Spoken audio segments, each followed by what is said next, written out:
You're muted.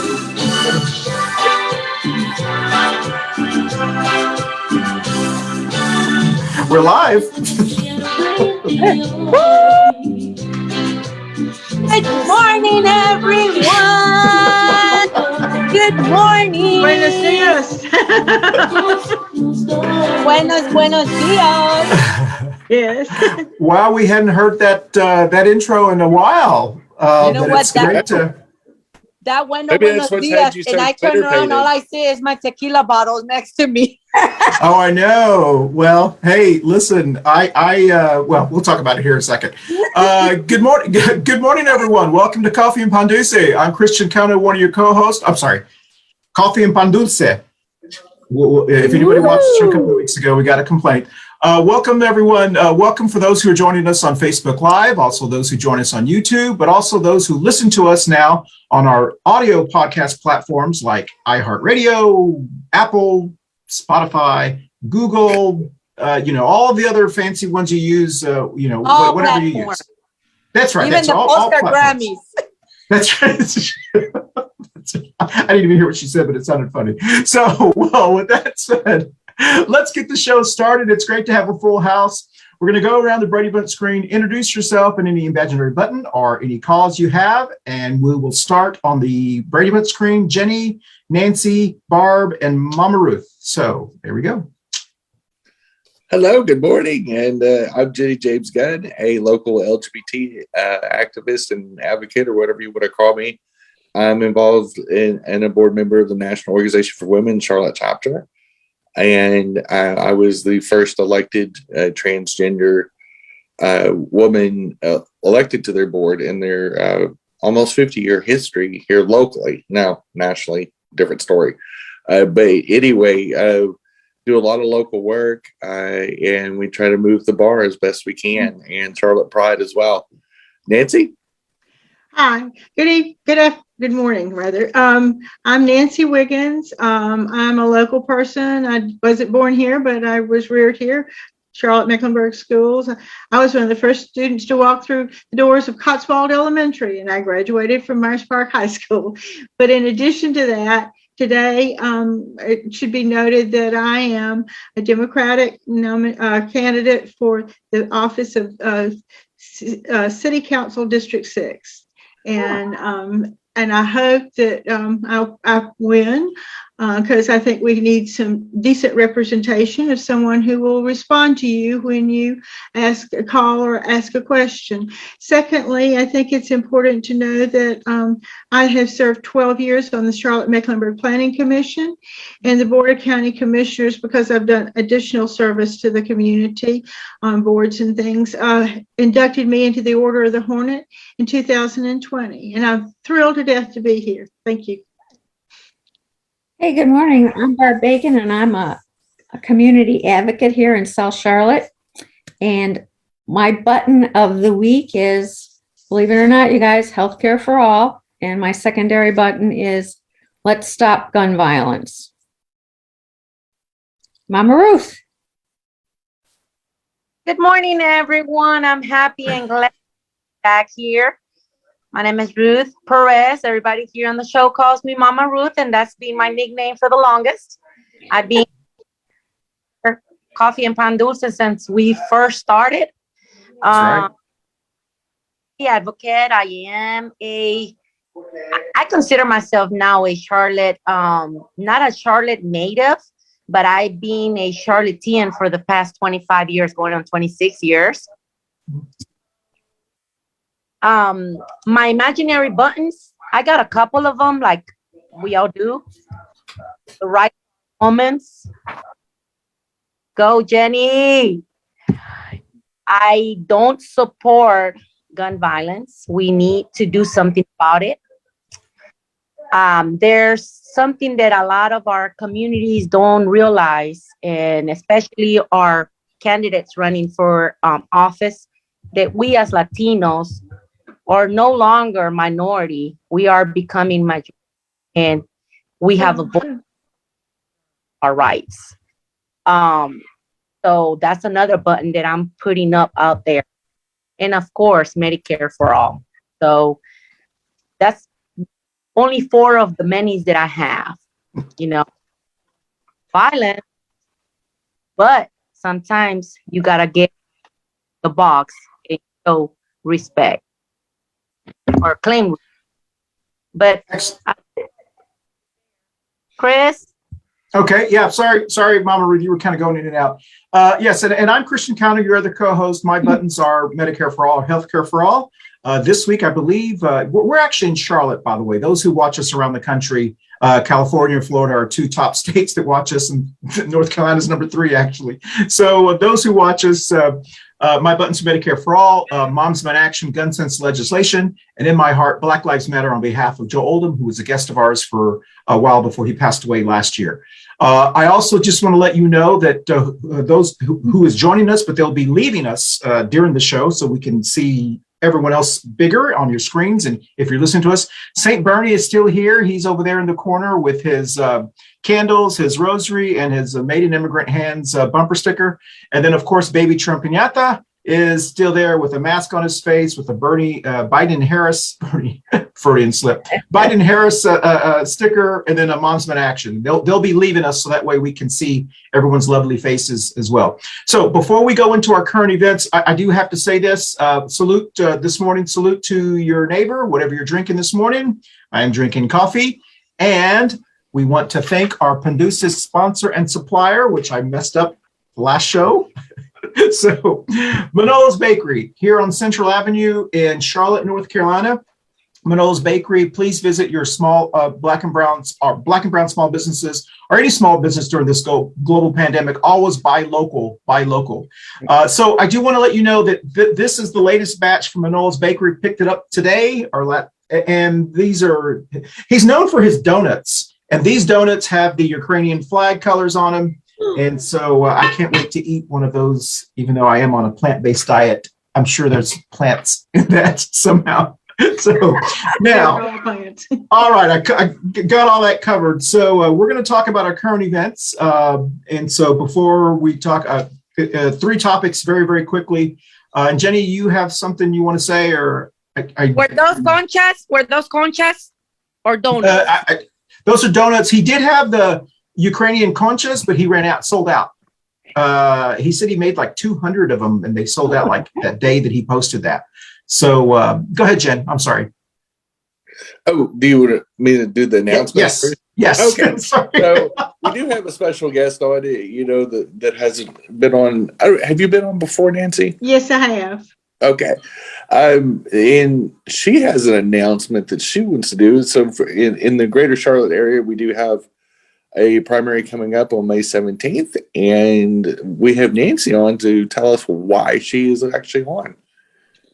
Well, thank you very much, Jenny. I appreciate it. I am Nancy Wiggins, and I am running for city council. I think that we could get far better representation. The other night at the Black Political Caucus, they asked me and my colleague why we wanted to replace our current representative, and I just explained that most of the people he doesn't even respond to. He did make an appointment with me for 2 weeks in advance, and then when I got on, he just looked at me blankly and said, "And what do you want from me?" And I told him, and he said, "Well, why are you talking to me about this?" And I said, "Because you're my district representative." And I've served on the Planning Commission here in Charlotte, Mecklenburg. I'm definitely against violence. I have a point on that I think is significant. I would like to see our police department add a social worker to every shift in every precinct so that we can separate the domestic issues away from real violence. I think that would help us a significant amount. I'm real pleased that Steve Smith, our old Panther running back, gave our community $4 million facility for mental health. I think that's wonderful. Another issue that I'm real strong on is housing. We have some investors who come in here and they set all of they're buying houses and different things.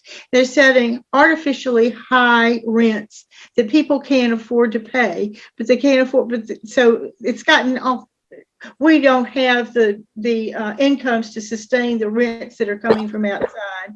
And we have some other problems like that. And they're really they take a significant chunk out of all the new developments. And this is a concern of mine. And finally, Charlotte is within the top 25 cities of the United States in pedestrian deaths.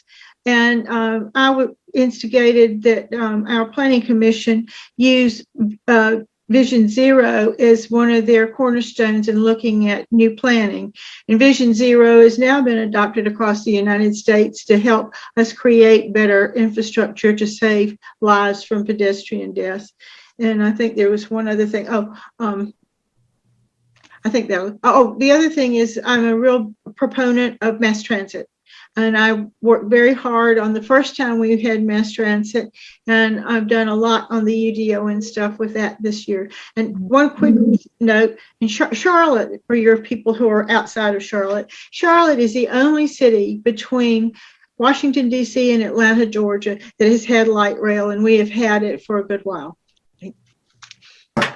Well, thank you. Thank you so much for educating us. And just in case you missed it, Nancy actually is here in Charlotte, North Carolina. She's running for Charlotte City Council. Her primary is going to be in May. She's running for District 6, which the current occupant is Tariq Bakar, which is, we talk about him all the time on this show. Well, not all the time, but, we know Tariq Bakar. And so just to let you know, she is running in a Democratic primary so she can get the nomination to run against Tariq. But she has other people that are running as well. So thank you, Nancy, so much. And we do hope you stay on so you can join us with this topic. Today's topic we're going to talk about. Today's topic is actually an exciting topic. I'm waiting for everyone's faces. Who is trying to keep Charlotte the white Atlanta? But before we talk about that in 30 seconds or less, let's talk about our quick 3 current events. First current event. Anyone who watched the Academy Awards, the Oscars this past Sunday, Will Smith made the news. He won Best Actor award, but I don't think anyone is even talking about that. They're talking about him slapping Chris Rock because he made some jokes about Will Smith's wife's hair. Second current topic in North Carolina, on Monday, the courts in North Carolina ruled that felons should be able to vote as soon as they get out. They're released from jail or prison, and they should be able to vote immediately. Currently, they have to wait until after their probation ends, which could be 2 or 4 more years after. And the court said that is unconstitutional and racist because it was specifically designed to keep Black voters from voting during the after the Civil War. That's when all these voting things came into effect. And then the last one is here in North Carolina and also in Texas, I believe. The primaries are going to be in May, and in many states, like here, mail-in ballots are probably being mailed out to you now, and you can probably start mailing those in. I'm not sure the requirements, but early voting starts, at least here in North Carolina, in just a couple of weeks on April 27th or 28th, sometime around there. So if you want to comment on any of those in 30 seconds or less, but you know what, let's, Jen, do you mind if we go ahead and take the break now? So that way I don't have to interrupt people during 30 seconds. Yeah, let's go ahead and take the break. Okay. Excellent, we'll be right back. Hey everyone, thank you so much for watching our Coffee Pan Dulce show every week. Don't forget you can watch us visually on our video podcast platforms on Facebook and YouTube, but you can also listen to us on your favorite audio podcast platforms like Apple, Amazon, iHeartRadio, Spotify, and all of the other ones that your favorite, whatever your favorite is. Once again, thank you for watching us on Coffee Pan Dulce. We'll dance out. Thank you. Welcome back. And we're going to talk about the current events. So who wants to go first on any of those current events? I'm trying to look for my paper that I got. I got a letter saying that they want me to do a survey, to fill out the survey, because apparently Trump is rising. I'm trying to find it. Trump is rising, or saying that there's fake illegal voters. Okay. Well, so while you're looking for that, Mama Ruth, let's get Jenny to comment, and then Nancy, on 30 seconds or less. You want to comment on any of those? Yes. Go ahead, Jen.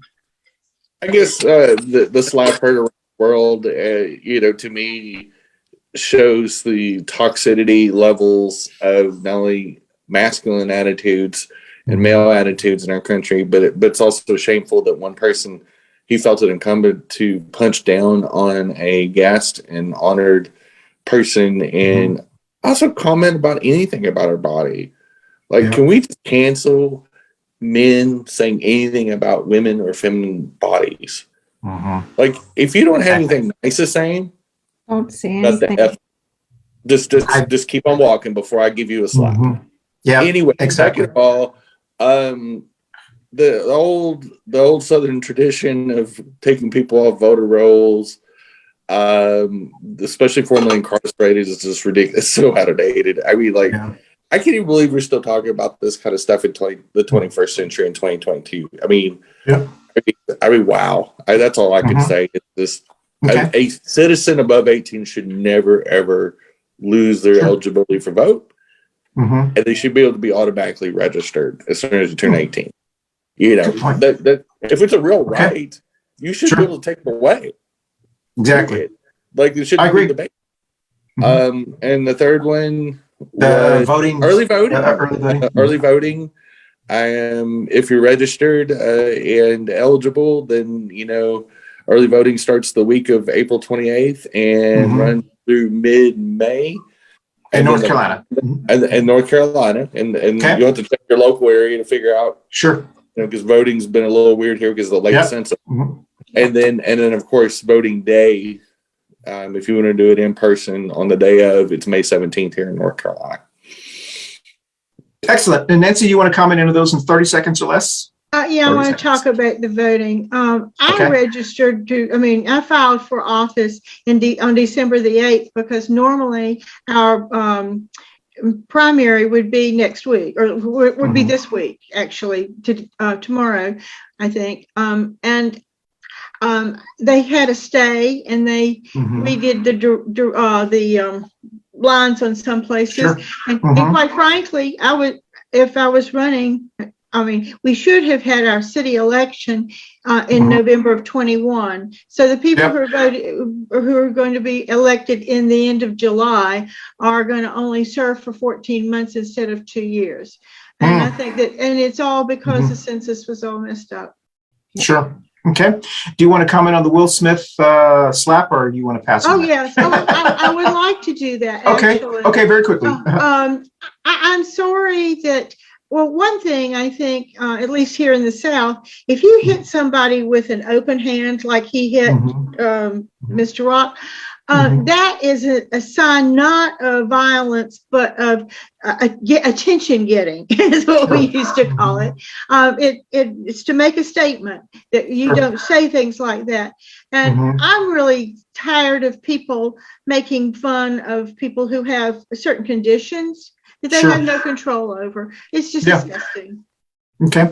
Barb, you want to comment on any of those before we go to Mama Ruth?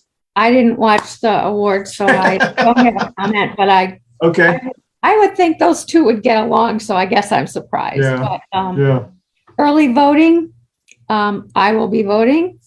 And I had heard on the radio this morning about us not allowing people that are felons to vote, and I just said, isn't that unconstitutional? What year is this? I'm with Jenny. I thought we were moving forward with this stuff. Seems like we're going backwards again, and I know why, but I won't say anymore. Okay.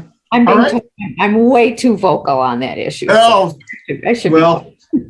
And Mom Ruth, I don't know if you're still there. Did you find that? Do you want to comment on any of those? No, I didn't find it. Okay. But no, I'm good. So what do you think about this? You want to comment on the slap, or you want to miss it? She's like, oh, should I? Be careful. I know. I better be a good girl today. Yeah. Well, okay. Well, all right. Well, then I'll comment on your behalf. So I'm very, just like everyone else, I completely don't believe in violence. That's not the way to handle it. But admittedly, there's a little bit of part of me that wants to say, stop with these jokes, stop making fun of people, because like you said, something, the first thing I thought of was Jenny when she tells me stop body shaming people. And it was for a guy to make a joke about a woman. He doesn't make jokes. Chris Rock doesn't often make jokes about guys. If he does, it's not about their body. He didn't make a joke about Will Smith's body. He'll make a joke about a movie or something like that. But it's like guys tend to make jokes about women where it hurts the most. It's like, and so that joke was just, and my understanding from reading it was they vet all the jokes and he just ad-libbed that joke. And it wasn't something the producers had known about. And also Chris Rock apparently has a history of making jokes about Will Smith's wife. So I'm sure, understandably, Will Smith's probably been hearing this stuff and is going, I don't know. But to Will Smith's credit, on Monday, if you're watching this, we dropped this on Wednesday morning, Will Smith did issue a very sincere apology, accepting responsibility. He's embarrassed. He said, I'm wrong. Violence is not, and reached out to Chris Rock. So we'll see how that works. Chris Rock did not press charges. And so that's kind of where that is. So I think, you know what, I'm going to piggyback on that. Okay. I do want to give credit also to Chris Rock, because I was very upset all day long. I was very upset with my friends because this could get really, really hot. Oh, yeah. Especially in social media. And because a lot of your friends or your platform don't understand how you feel as a woman. We don't deserve, we deserve respect. No matter how comedian you can be, those things you don't touch. You don't talk about them, make fun, So he did apologize. And I'm going to give him credit. He did apologize and he recognized that he crossed the line of respect.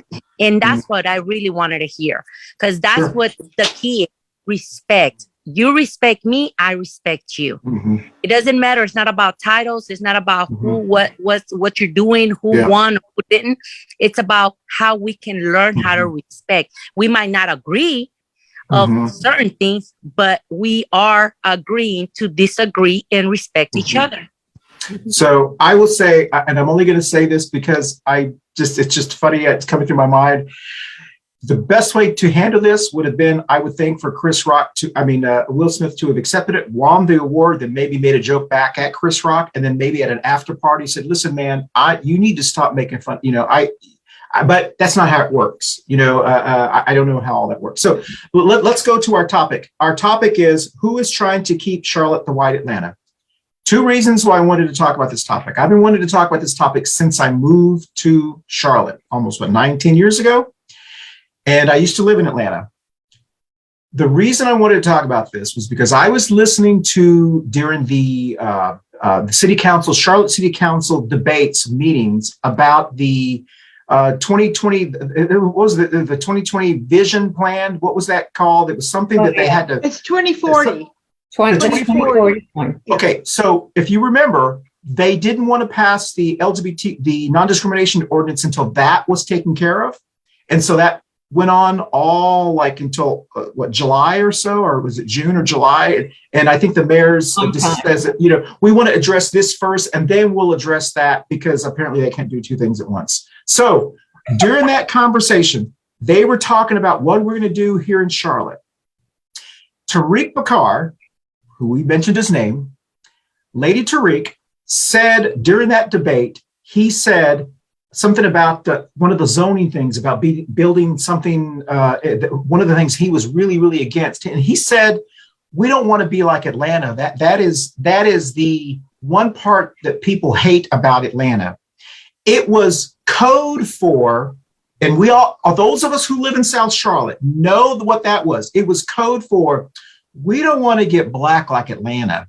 We want it the same. That was code. And I am going to say something today that I probably will regret, but I have. This is a good time for you to maybe take a step back. And okay. What are the reasons? I'm going to stop you before you say something. Sure, go ahead. All right. Back, yeah. Go ahead. Is you see this especially with Republicans, is that they can't be so overtly racist by using the N-word anymore for the most part, and doing these other things that they've figured out ways. So they attach the worst supposed traits of a city to like a Chicago. Yeah. Or Atlanta. Exactly. Detroit. Like, you don't want to be like those people in Chicago, which is code for we don't want to be like those people of color in Chicago that are whatever's damning Chicago, or in the same way with Atlanta. And so it's code word for we don't want to be a modern city that's actually successful. Yeah. Because we can't handle taking our hillbilly nirvana here and changing it into a successful study. Can I speak to that issue, because I'm a Please. long-time resident, and I also helped write the 2040 plan and the UDO. I worked 6 years on it. One of the things that Charlotte has always been is inclusive. I mean, we've always been ahead of other people. We're not great, but we're ahead of a lot of the local people, other areas around us. But one of the things that happens is people always put us against Atlanta, because Atlanta is a couple of steps ahead of us. And like Atlanta, we are a fall line city. So one of the big things that makes Charlotte run is logistics. Okay, traffic in and traffic out, and the people who were giving up the textile industry in the up in New England, they came here because we had logistics that they could take advantage of to sell their products and stuff. So, and the other thing is that Charlotte's kind of unique in that other cities around here, speaking about the 2040 plan, it really, they're trying to use place types, which is not really a good thing to use with Charlotte, because we don't have one downtown. We have three. Okay. And that we have Charlotte downtown, we have South Park, which if District 6 was by itself, it'd be one of the larger cities in North Carolina, top 20 towards the bottom. And then we have the outskirt city of Ballantyne. That's a lot like Buckhead, I think. So we've got all of those things, and maybe that will help people understand a little bit what's going on. No, that's a good point. Barbara, I don't know if you wanted to comment before I mentioned something else, but thank you, Jenny. Go ahead. Okay, what I was going to say was that it seems like what I have seen is when we first moved to Charlotte, and we were looking because we were going to either move to Atlanta or to Charlotte to be closer to our family who lives in Lincoln County, which is outside of Charlotte. And we had lived in Atlanta before. And the realtor that was helping us locate person said to us, Atlanta's a very, urban city, we all know what that meant, but you would love Charlotte because it's so clean and it's like Atlanta, except it's cleaner. We knew exactly what that meant. Wow. That meant it's whiter. It's not as dark as it. We knew exactly what that meant. Now, of course, at the time, I knew what it meant because I'm a person of color. People have kind of said things, whatever. So we moved here to Charlotte, and then I thought, well, and then I realized, God, this is an incredibly diverse city. It seems to be, certain people. But what I've noticed is a lot of the Black and brown leaders, and some of them are elected into office right now, they want it that way. They want it to be like the white Atlanta. And what I've noticed is some of them want it that way because they want to continue to be the big fish in the small pond. If we were like Atlanta, our mayor would never have been able to be elected as a Black woman. She wouldn't have. She's not engaged enough in the NAACP and some of the other groups in Charlotte. She would be too moderate to be part of that organization.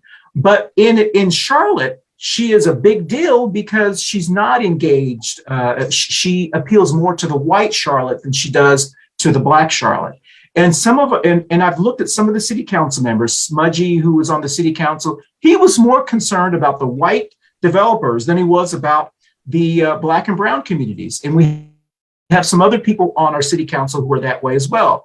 So I understand why and I've noticed at the Black Political Caucus, that was a question I raised to them. How can we have a city that has a Black mayor, Black city council, Black police chief, Black attorney, district attorney, Black fire chief, almost all person of color chamber, a lot of things, but yet we still have some of the issues that we have. And it's almost because, to me, and this is where I'm going to get in trouble, some of the people of color in Charlotte don't want it to be like Atlanta, because then they would be maybe not as relevant as they are currently now. That's Jenny, I know you're not going to agree with that. So tell me what you think. Anybody who... He's smiling. Well, I have a conversation here too, if you don't mind. Okay, go ahead. I'm sorry. No, that's okay. To some degree, that's true. When I first came back to Charlotte from school in Texas and Louisiana, graduate school, I taught at Johnson C. Smith University. And one of the things that I figured out about my students, they gave me I'm a political science professor when I'm not working in commercial real estate. They were really smart, but they were very attentive around white business people. So the first thing I did was go to the Charlotte Chamber and get them urban internships in the Charlotte Chamber. And through those internships, 2 of them were getting ready to graduate. And one got to be, he's a young fellow, a great fellow. He wanted to be a broadcaster. Well, because of his relationship with the man that he worked with at the Charlotte Chamber, he became the first African-American director of a major newscast in North Carolina in High Point on Saturday night. And one of the young ladies, she got her dream. She got accepted into MPA program at Boston University, but she did such a great job. She got a full ride. The woman wrote her such a good reference. So there's a lot of that happens here. And I think you find that the middle class people are a little bit more open-minded than you think. But remember, I don't know about this census, but I do know in 2010, we had 100,000 people here who live here from Colombia. Mm-hmm. Yep. So, I mean, Mm-hmm. but I think we try to be more diverse than we are. Well, I don't. No. I was going to say something about that. And Jenny, I don't know if do you mind if we take another break, or then we can? Jenny, I know you have a lot to say. Take a break and then we'll come right back. Okay. All right. Hey, everybody! Don't forget about our upcoming spring lineup for April and May for Coffee and Pan Dulce, or Pan Dulce, or whatever. Everybody always no offense to anybody. I just too much texting in me. But anyway, come up and see what's coming up on our lineup. We have some exciting shows. Bye. Thank you. Welcome back, everyone. And Jenny, I know you want to say something. I can always tell if you're listening to us on your audio podcast, you can't see Jenny's face, but I could see Jenny going, how am I going to save Christian on this one? So Jenny, I know you can't save me because I said it. It wasn't as bad as I thought. Go ahead. Okay. I literally could envision a bunch of people's devices snapping off, turning off, looking at other podcasts after what you said. But luckily, it was not too bad. I guess my therapy with you is actually starting to work. But anyway, but the reality is a lot of modern American cities go through this. It's a white people's disease. Is that we pump the brakes on progress in little subtle ways, because we do realize, and this happens in different aspects of society, but I'm going to use it on a city level, is that one side of us knows that progress is needed to be able to sustain a city. Mm-hmm. Whether it's modernization of infrastructure, whether it is adding more parks and recs areas, all the things, all the accoutrement that comes with making you a viable city, protecting pedestrians, for example, bike lanes, urban pathways, mass transit, all the things that we properly need to become a thriving city, and then we don't choke ourselves off with our own progress. And then there is social progress. And I think that's what maybe the confusion is I believe that we've invested quite a bit on the infrastructure, the facades that you need to keep a city going, but the social progress of a city, not so much. And there's a lot of fear that if you let it socially progress to be a more modern, progressive city mentally, that what becomes that you built up that momentum, the people that are the more moderate to conservative, they get left behind, and those more conservative people will try to diminish or say, well, we don't really want to be in Atlanta, we don't really want to be in Chicago, and they'll pop up from time to time, and I don't think it's about the diversity of a race and who we're taking care of and who we're leaving behind. It's diversity of thought at the top of the level, not at the bottom. And so when you have that restricted plate mentality because you're afraid, I was a big fish that had this many ounces of water in there, but when they buy a bigger tank or they put more water in it, my thought process isn't going to be as relevant. And some of that comes with a small town or a small city mentality. And I do believe a lot of the people serving on the city council right now suffer from that, as does the county commission, just based on remarks that I've seen from specific people. I think there's always that fear of unknown. That maybe they haven't ever lived in Chicago, maybe they've never lived in LA. And when they haven't lived in a bigger arena or a more vibrant city than Charlotte, that fear of unknown scares people that want to play small ball. Yeah, Jenny. You had a good point. Let's do Barbara and then Nancy. You mentioned something? Go ahead, Barb. I will say that I've been listening to a lot of people talking. And here in our own neighborhood, one of my neighbors that I'm close to, she's putting her house up for sale. She's moving to Florida to be with family. Fine. Her realtor has been a realtor around here forever. And I won't say his name, but he's been around a long time. And he had her call each of us because he was approached by a developer. They want to buy all 7 houses and do something with it. And we're talking about the 2040 plan here. I've heard rumors that they want to build a townhouse or apartment complex in this footprint and put in affordable housing and other units. I mentioned that to 2 neighbors, and you would have thought I shot them. We can't do this to our neighbors and blah. I said, do you guys not remember me talking about the 2040 plan? That's supposed to commingle neighborhoods and people. And oh my God, they got even worse.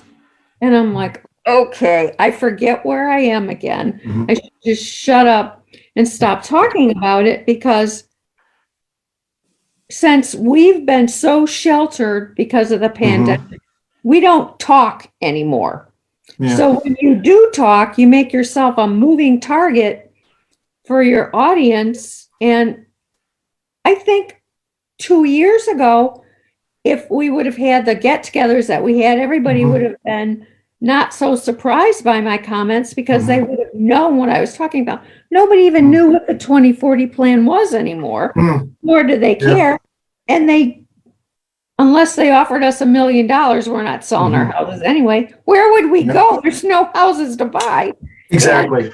And it just, no, we're not letting that come in our neighborhood. And I'm like, okay. Nancy, real quickly, go ahead, because I want to go to Mama Ruth with a question from her days in San Antonio.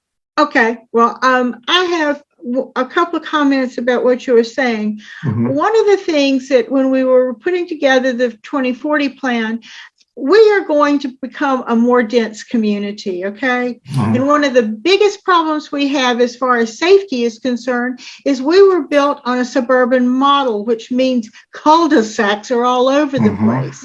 If you have a heart attack, people can't get to you because they have to go up and down cul-de-sacs. And so what we're trying to do is open up the city. And that's also why we're using mass transit. And yes, want to allow more buildings on property so that we can afford to live here. And people forget that. And you weigh that, and to me, the diversification is the beauty of Charlotte. I've always we keep getting new people, so I'll push, but that's part of the thing. So what y'all said was exactly right. I just want to piggyback on what Barb said and Jenny said, and then about the density. One of the things that I've noticed, some of our Charlotte City Council members, like Tariq, anybody who and his other buddy who's now going to be running for city council at large, they love density when it's talking about South End. They love the density. They love to talk about how all the young white millennials are moving to South End, and they love the breweries and all of that. But when you talk about density that may attract Black and brown people, this is a problem. And it's so apparent when they talk about these kind of things that when they talk about density in South End, they're talking about they want to attract white millennials. They want the Black and brown millennials to move to Atlanta, to move to Austin, Texas, to move to other cities. They want the good ones here. That's the code that we all get, at least the people that I know here, we know that's what they're talking about. And it's interesting that they seem to, anyway, with that said, I want to ask Mama Ruth and Jenny about this, because we've all of us have lived in different cities. This is not unique, like y'all said. Every city that has been growing has had these issues like this. I remember growing up, and then when I moved to Dallas as a young person, as the Latino community or the Tejano community, Hispanic community, whatever term you use, was starting to get some political power. There were some Latinos that were elected that did not want us to get too brown like San Antonio. They wanted us to be the white, and there was this fear that we would get too brown. And there were elected officials that would tell us, I remember going to events, we want to be, we want to do it the right way. We want to do it, we don't, and so, anyone who knows history from Dallas, Texas, there was a lot of racial divide between Black and Latino communities. And then suddenly, they realize, hey, listen, this is something they're trying to pit us against each other. So growing up in San Antonio, Mama Ruth, did y'all experience this? Or Jenny, I know you lived in San Antonio, other cities as well. I did. Okay. Too. Wow. Mama Ruth. Yeah. Good. Mama Ruth. I personally grew up in San Antonio. Mm-hmm.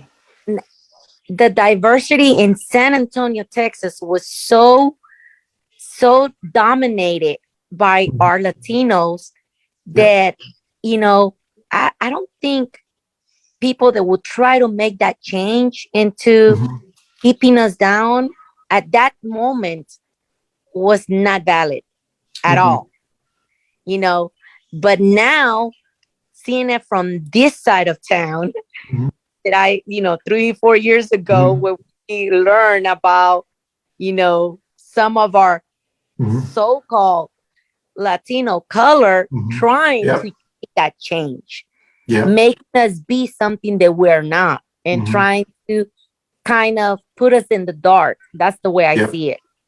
Okay. I don't think he's gonna survive for real on that part. Hey, Jenny, go ahead. San Antonio is an outlier when you talk about modern southern cities. Yes. It is a city that was there before the United States even existed, and it has the wealth in the Latinx community there rivals or is bigger than the Anglo families, the white families. And so they never had to worry about being on equal footing or unequal footing because their power was just as strong. And Yes. the dominant families in San Antonio were both equally white and Latinx. So there was never a power struggle per se until San Antonio experienced a little bit more of a power struggle once it became a more of a tourism city. Okay. Therein lied the deal. And that didn't become a racial divide. It was more of a, well, who gets the bigger piece of the pie on that? How do we keep extending the Riverwalk? Which direction does it go? Does it go more towards the brewery properties or does it go this way? And because all those old San Antonio families with all those old lands that they held, when they needed to go certain directions, they needed to make sure it swerves the directions they wanted, so they got paid. Exactly. That's right. So it was more a divide of All the money. whose money had the biggest pool to reroute roads, bridges, and an expansion of the world famous Riverwalk. The bush here trying to dominate. Yeah. Can I know you wanted to do something. Yeah. Nancy, let's go to the break real quickly. Then we'll come back and we'll go to you first. Okay. So we're going to take our last break. Yeah, we're going to take our last break and we'll listen to what comes on after this show. This is our last break. Up next is Two Queers in a Truck with Jenny and Christian. And hope you guys tune in. We'll see you in about 15 to 20 minutes. Thank you. Welcome back. And don't forget to join us on Two Queers in a Truck that comes on about 15, 20 minutes after this show, which Jenny leads. And I'm sure she's got some great topics to talk about, to dig deeply. And so, Nancy, go ahead, because we only got about 15 minutes left. Okay, well, I wanted to talk about San Antonio. I went to Trinity University, and we did a project. Dr. Tucker Gibson wanted to have all of the competitive elections from 1940 to 1972 and put it online so that he could do all kinds of research. So he paid me $2.60 to go down to the Bexar County Board of Elections and sit there, and I literally copied every single competitive election between 1940 and 1972. So I know a lot about it that y'all don't know. The fact that you know to call it Bexar County, I am impressed, because some people call it Bexar County. I don't know what y'all call it. That's what I call it, Bexar County. I don't know what's the proper definition. Anybody? Jenny? Bexar County. That's what I call it. Okay. It's Bexar County. B-E-X-A-R, Bexar County. Yeah, it's Bexar County. You don't pronounce the X. Right. Okay. Well, that's it's Bexar County. And I married a Texan for about 7 years, so I learned how to say Texas just right, But then I went from San Antonio up to Arlington, where I worked on my master's degree. And to me, the dividing line in Texas really is Fort Worth and Dallas, because Dallas is the beginning of the Midwest, and Fort Worth is genuine Texas. And San Antonio had a great blend. One of the things when I lived there, the river, we had just gotten through with that hemisphere, and all of those kinds of things were happening. And they were just, the whole city was different, but the east side was the African American side, and they used to have a great nightclub where you could go, and this great man would play, named Curly, would play the guitar with his toes. He was wonderful. But there was no real difference between African Americans and whites. And even in Hispanics, I mean, there were certain parts over in Los Alamos area that was fine, the different. Well, Nancy, that's my point. And I want Jenny to jump in when I make this comment. That's an example. That's an example of the development from this goes from the mayor to the city council to the city manager. They want South End to be developed a certain way. They want restaurants. They want breweries, which tend to attract certain types of people. They don't want nightclubs or anything that would attract Black and brown people.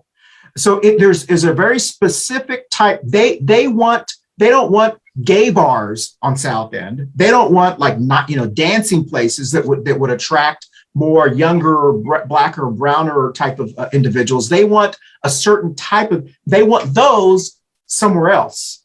And that's an interesting thing. And the reason I say this, because when we lived in Atlanta, they were opening up Atlantic Station. I don't know if anybody knows what that is. It was like a little area that opened up. And when it opened up, it immediately became very popular with very young Black and brown Atlantans. Atlantinians, I'm not sure the term they use. And because they had a movie theater there, they had entertainment that would attract them. It became, and what happened was people started to almost say, well, we don't really want something like that in Buckhead. We want Buckhead to remain. Yucky. There was all these code words.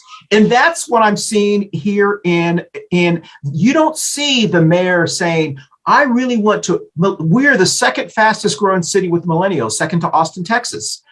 You don't see her saying, we need more diversity down in the South End. We need more, where are all the young Black and brown people who college graduates are moving to? Where are they moving to? What do we need? Have you noticed, Chris, have you noticed how Matt Newton have tried so much to bring that big change in the East Charlotte? Mm-hmm. He tried to bring Starbucks and kind of upscale some of that East Side. You know, he wants to make it seem like I feel like it's a competition between city councils, like who can get the best. It is. You know, and it's getting crazy because it's getting out of hand. We can't run like that. Mm-hmm. Charlotte is not going to be determined of what side of town has the most. It's the people that needs to get up and make that big change. They have to make that voice sound. Tariq, he only thinks about his money, and we all know that, about his pleasures. We all know that. Well, Jen, go ahead, jump in real quickly, then because then we start winding down. Go ahead, Jen. Well, obviously, you know, for you to be able to make it when you're talking about socioeconomic classes, the biggest issue is scalable housing, affordable. Sometimes they call it affordable housing, but it really needs to be more scalable affordable housing. And it's something LaWanna Mayfield talks about extensively is it has to be placed all over. It can't be just being placed. And because otherwise you end up, what Charlotte suffers from is a very subtle version of redlining. And when you do economic redlining, and Charlotte does suffer from that because it's in Black and brown communities, they talk about it. And so when you intentionally zone or rezone areas to develop it that way, as an outsider, somebody that's not lived here a long time, moving here, it was very clear on where Charlotte was going, and it's growing in a very specific way, in a very guided way. Well, I would like to do a little bit of arguing against some of that. Push back a bit, because those of us who've been on the planning commission, I mean, we try to make the city more diverse every time. I mean, I'm all for diversity and always have been, because it makes Charlotte a good place to live. And a lot of people are like that too. And I think that you would be amazed at how many African Americans, millennials, live in South End. And Latinos too, and in the downtown area, they're all. I mean, it's not just white people. It's a little bit of everybody. It's not only white people, Miss Nancy. It's who can afford living in that area. Okay, I'm getting to that point. One of my platform issues is I want to bring equity to access of housing. That's one of the things that I want to do, and a lot of what's going on here really is outside people from Arizona and New Jersey who are buying property so that they can gouge it for everything. So we're having to come up with some things. Also, I want you to know that we did affordable housing and we scattered sited early in the 70s, and it made a remarkable difference in the children who grew up in those neighborhoods. Thank you. Okay, good points. And we don't have we only have like 6 minutes left. What I was going to mention to you, Ms. Wiggins, is what I was referring to with South End is we know by demographics that millennials are one of the main reasons that Charlotte is growing so fast. It's young millennials moving to Charlotte. Sure. But the young millennials that are moving to Charlotte seem to be whiter. We also know that millennials, in general are more Black and browner just because of our population shifts. They are moving to Atlanta, to DC, to more urban-friendly cities because they feel more comfortable because people look like them. And as a result of that, there's not. And I'm not saying there should be. I'm just saying is that the reality is, it seems like Charlotte is comfortable and fine with only attracting certain types of people that move to Charlotte. That's the impression that I get. And if it's not, what I would love to hear from our mayor or from anyone who is elected is we want diversity to move to Charlotte. Well, I do. We want that. Yeah. Okay. One of the reasons that we have the problem is, and one of the things that attracts the millennials the most is the light rail. That's why we need the Silver Line and the gold line. Exactly. And I did a massive, two of my planning commissioners and I did a massively important study on those things. Those are the things, that's the one thing that attracts those people. And so we need to continue to make that but we want to make Charlotte a multimodal city so that people can be different. I mean, out here where I live, we got everybody. I live next door to Matthews. It's a melting pot. It's a wonderful melting pot, and I love it for that reason. And I mean, I'm as old Charlotte as they get, you know. Now anyway. And I wish we had more people like you on city council. So make me on city council, and I'll make change the world. How about that? But see, Nancy, where you live, you know, you don't have access to the city link. You don't have the city link around us. I understand, but I also know that I worked on developing the link is going to come. If we can get the silver link, it's going to come right close to where I live. Yeah, and it's going to take a while. But what we're doing, we're encouraging. And we're focusing, you know, in our millennials, which I do agree. Yes, they're liking it here for the accessibility and everything. But what about us, the elders? They're pushing us away. And then who's going to perform? How long is it going to take to finish these other jobs? What's going to happen? How's the affordable housing? It's going to develop or increase or decrease as we're going. One of the things that we have to do, and what the transportation system being more without car will improve, is our mobility, and we'll be able to put more people on less land. Also, one of the things that Charlotte has that that's why I talk about equity and access of houses. Well, because we want to have up and down. The hairdresser or the barber does not need to drive from Gastonia to come to Charlotte to cut hair. Well, let me give you an example. Yeah, we don't have that much time, and this is learning how to cut hair. Yeah. What I was going to say was that this is obviously this topic. I think we all can mention. I would not have brought this topic up if I had not heard this same argument in our Black community from people who are maybe don't want to say it out loud to some of the elected officials that represent them, but they are also feeling the same frustration. How can we have all of these people of color in positions of power, but yet we still coddle to the moderate white voter? Yep. And that's what my concern is. And the reason I also wanted to say this, because last week when I went to pick up my pan dulce, a very good friend of mine, who y'all know his name, who runs this bakery, mentioned his complete frustration that anytime there is an issue in Charlotte with the Latino community, the Latinx community, they go to him. They ask his help, whether it's whether it's the owner, one of the first things the owner of the Panthers did when he moved here was go to his bakery and ask him about our community and say, I want to bring the soccer team in. And I know he wouldn't be mad at me sharing this, but he went to him.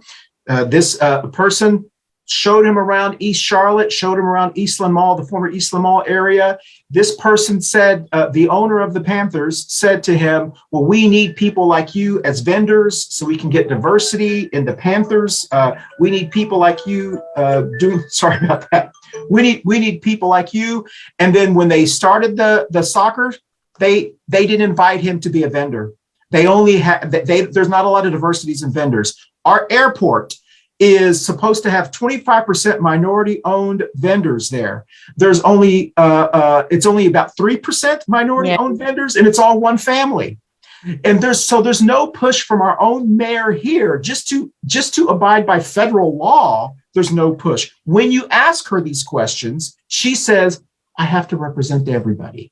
But when she was running as the first Black woman mayor, she said, stand behind me because White Charlotte's going to come after me. I need you to stand behind me. So we elected her and she hasn't stood behind us. That's what my frustration is, that anyway. So Jenny, because we have to close down. Go ahead, Jen. If you want to say anything else, we need to close down. we do need to wrap up. Sure. We are right at the hour mark. We do have to be. That's what the alarm was. and we have another show filming. But anyway, that's right. We basically have got to the segment where you need to tell us where you're going to be in the next week. And so any plugs you want to make and then we'll wind down the show with Christian. Who, me? All right. Yeah, you go ahead and say where you're going to be this coming week. Well, I'm going to be around Charlotte. I have different kinds of meetings that people want me to come to. I don't have a specific agenda as far as where people can meet me. But if you want to get in touch with me, go to www.nancyfordistrict6.com. My campaign phone number, all of my information is there, and I'll be glad to help anybody and everybody I can. Thank you for having me, and y'all have been a great group of people. I didn't realize we all had San Antonio in common. I'm the only one that hasn't lived in San Antonio, but I did live in Weatherford, Texas. Yeah. Oh, yeah. Barbara Ruth, where are you going to be? Well, I've been stuck at my nonprofit, been working for a nonprofit for almost a year already. So I'm glad. But hey, I got some great news that I'm going to talk to y'all soon. I've been meeting with some leaders here in county. So this is, they want to do some changes also. And they brought me to the table. So I've been doing a lot around here too. But I'll let y'all know as soon as I get more information. Okay. That's great news. Barb? Well, I'm just going to be doing what I normally do lately, being a chauffeur, and as you are, Jenny, and I'm helping another nonprofit. So I think I got to stop spreading myself too thin, because some days I'm like, what day is it and where am I supposed to be? Thank God for my phone. Yeah, It knows where I'm supposed to be. Yeah, I hope you come back, Nancy, and good luck. Well, thank you very much. It's Nancy Wiggins. And I'm going to probably be doing some work with Pride. I'm going to be going to the large political caucus tomorrow night with the LGBT Chamber, which I'm a member of. And it's 6 different nonprofits that have come together to do this bipartisan campaign platform. And so there's going to be a lot of people there, a lot of people from the chamber. And so it's going to be interesting, and I'm excited to see what they all have to say for themselves. Wish they'd invited me. Well, I will be here in the Charlotte area, but I also will probably be at a sports bar near me watching the Final Four upcoming here. We have 2 North Carolina teams, the Blue Bloods. Actually, it's probably an all Blue Blood Final Four. We have Duke and University of North Carolina that are playing each other for the first time in history in the March Madness. So that is like, they're probably going to set records. Anyway, so I'm rooting for both. I'm sorry St. Peter's didn't win, but the reason I'm wearing this mask is I just want to let you know that, to remind everyone, wherever you live, as mask mandates become more relaxed and so forth, please understand that there are a lot of individuals that still need to wear masks because of underlying conditions or whatever the case may be. So I still wear a mask in a grocery store or some other places, just to let them know that I'm here for you, because there are still people who could become very, very ill if they caught a breakthrough case. I know in our neighborhood, we attended a funeral for someone who was fully vaxxed. And so with that said, I don't know, Jenny, you want to add anything else before we close the show? I'm to walk it out. So, all right. So with that, I we are just going want to say thank you to Barbara. Barbara, thank you. You're a big inspiration. You have no clue how much I feel so great to know you and know how faithful you are to your neighbors. Not everyone does that. So I'm very proud of you. And they this can is harass me. A good thing I grew up in the neighborhood I grew up in, because you can harass me and it doesn't usually bother me too much. So. Well, listen, I know we could have talked about this topic for a long time. I just want to let you know this is the first time probably we've bring it actually up had. again, Christian. Yeah, well, I'm sure we will. This is the first time that we've had all 4 co-hosts on at the same time in 2022. So it's wonderful, Mama Ruth. It's good to have you, Barb, and of course Jenny as well.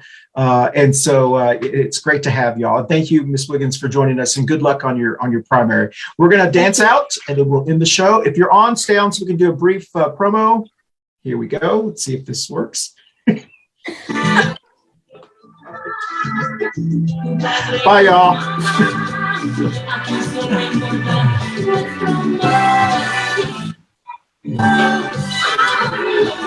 Oh.